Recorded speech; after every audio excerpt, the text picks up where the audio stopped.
Hello বন্ধুরা, আপনারা সবাই কেমন আছেন? আমি খুব ভালো আছি। আমি আছি আপনাদের সাথে অস্ট্রেলিয়া থেকে। সো আজকে আমি একটা বিষয় আপনাদের সাথে শেয়ার করব। এই কালো রঙের প্যালেটটা আমি কিনেছি। ভাবছি এটাকে একটা নতুন লুক দেওয়া যায় কিনা। সো দেখে আমি এটাতে কি করতে পারি। সাথে থাকবেন আমার।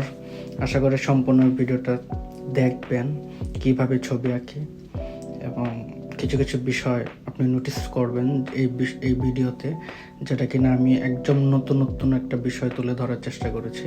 আমি আগে থেকেই প্যালেটে ভিডিও করার আগে থেকেই প্যালেটে একটা ডগের ফেস আর্ট করে রেখেছি, যাতে ভিডিওটা করতে আমার সহজ হয়। তো চলুন নতুন ধাপে।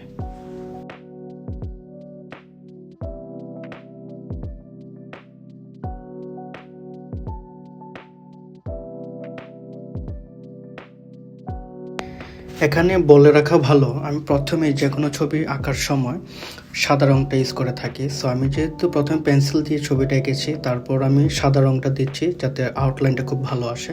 কোনো কারণে যদি কোনো রঙ আমার পছন্দ না হয়, সেই জন্য আমি প্রথমে সাদা রঙটা ব্যবহার করে থাকি, যাতে অন্য কোনো রঙ পরবর্তীতে আমি পরিবর্তন করতে পারি খুব সহজেই। সো দেখতে থাকুন আমার ভিডিও, আশা করি আপনাদের সবার ভালো লাগবে।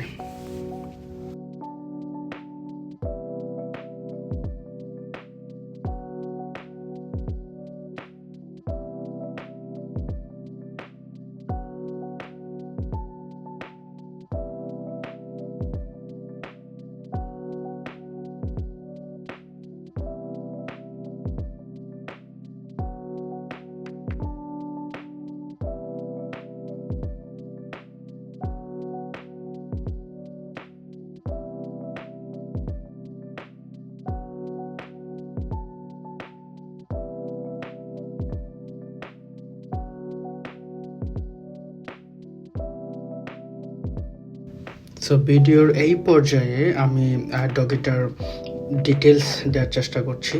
ধীরে ধীরে খুব যত্ন নিয়ে ছবিটা আমি আঁকছি, যাতে এই ডগের ফেসটা খুব রিয়েলিস্টিকভাবে ফুটে ওঠে। সো আমি প্রথমে ইউজ করছি সাদা, এখন ইউজ করছি brown colour. So most of the dogs you can see they have brown mixed with white or other colours. সো আমি সেটাই চেষ্টা করছি।